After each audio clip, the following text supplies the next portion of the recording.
I'm Patrick Lancaster, and the Director of National Intelligence for the USA, Tulsi Gabbard, has attacked me, my work, and the work of several other journalists because we referenced her testimony on Iran's capabilities and work towards, or lack their work towards, a nuclear weapon, where she said Iran is not working on building a nuclear weapon.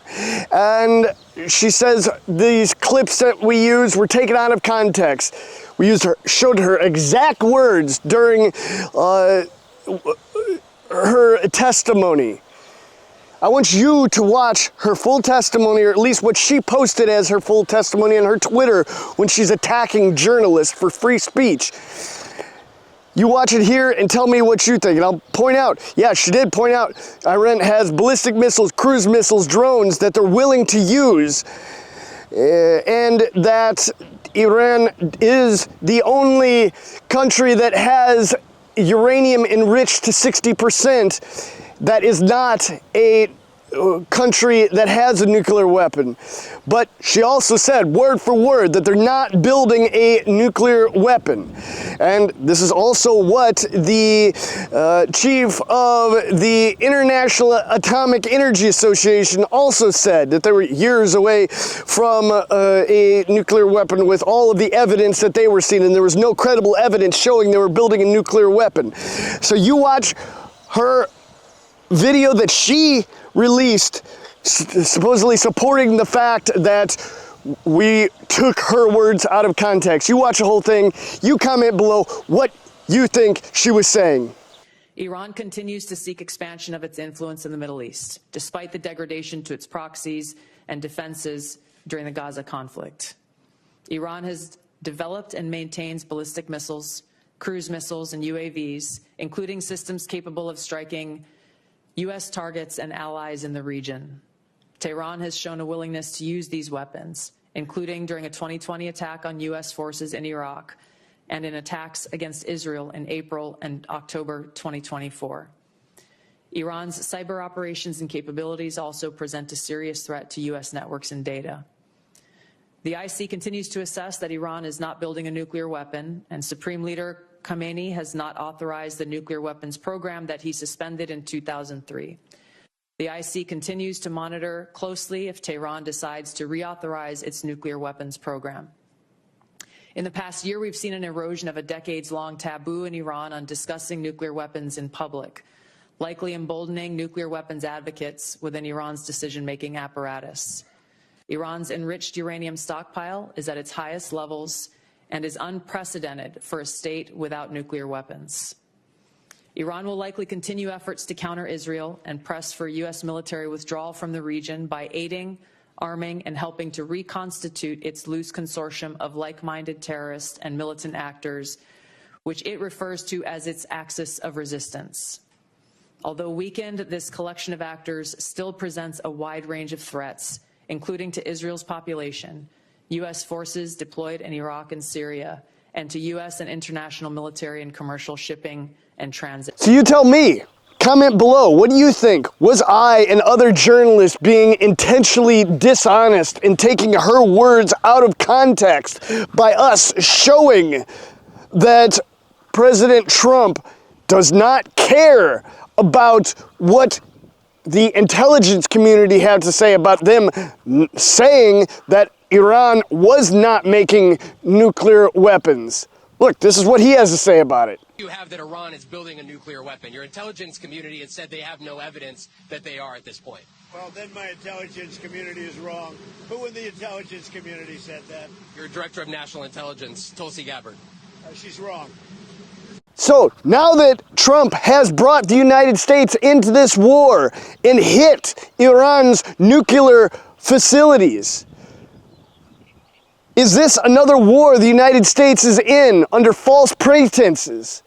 And why is the Director of National Intelligence backtracking on what she said about Iran not making weapons of mass destruction?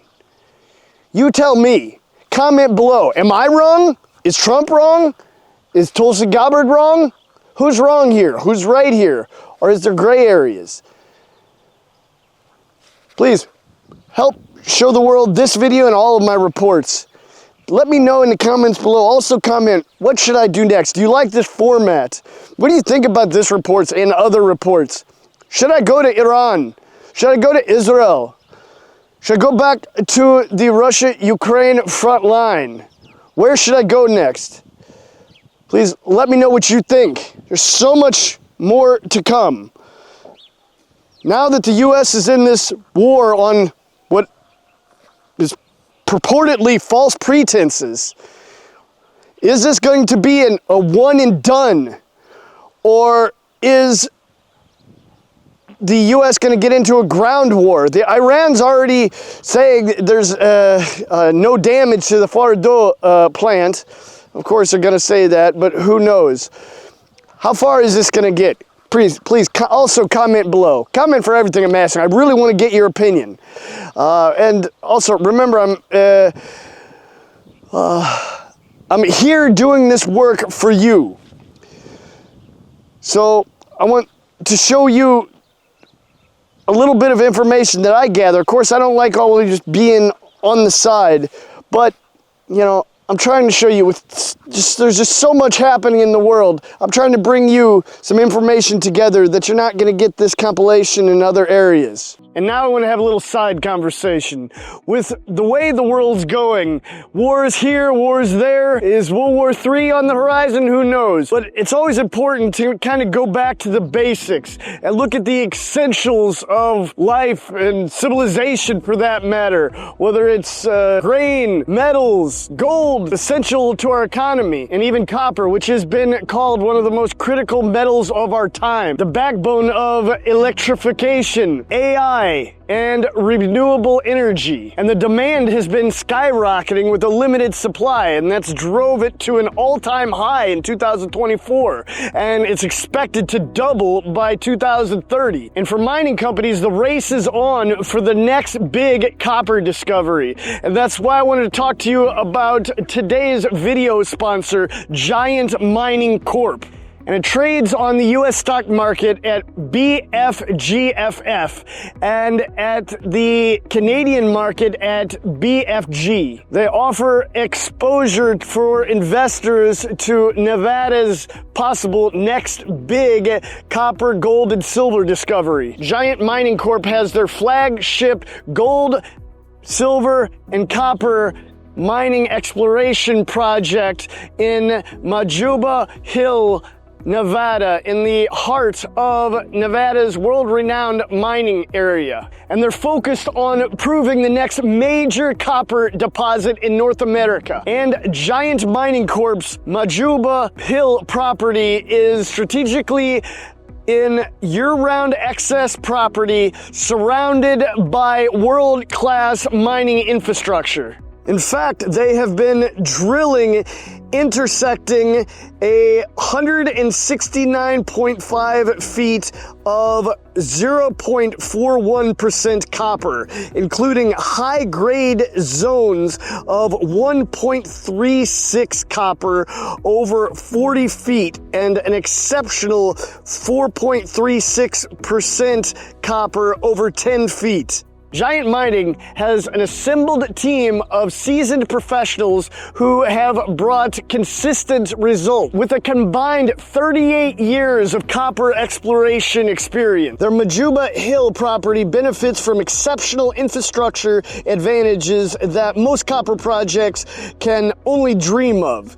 We're talking about direct access to Interstate 80, Union Pacific Railroad, power transmission lines, natural gas, fiber optics, and this is just the beginning.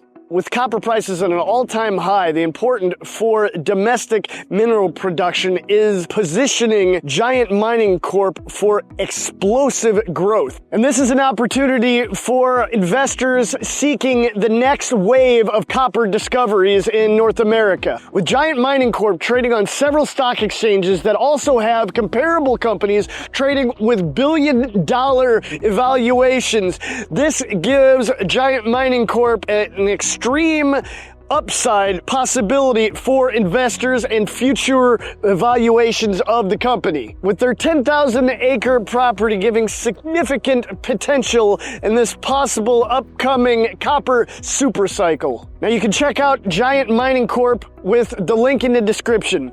And again, big thanks to Giant Mining Corp for sponsoring this video. I hope you got something out of this. It's something interesting for me because, as I've said before, I'm not going to do sponsored videos for something like video games or VPNs or just something that I don't really think can benefit my viewers. So when I see things like this, I'm going to bring it to you, take it as it comes, do your own research, but I thought it was something that might benefit you. Now let's get back to the video. All right, so again, I need you to comment below what you think about the actions of Tulsi Gabbard, the actions of Trump, the actions of the United States, the actions of Iran, Israel, and anything you want to see more in my reports.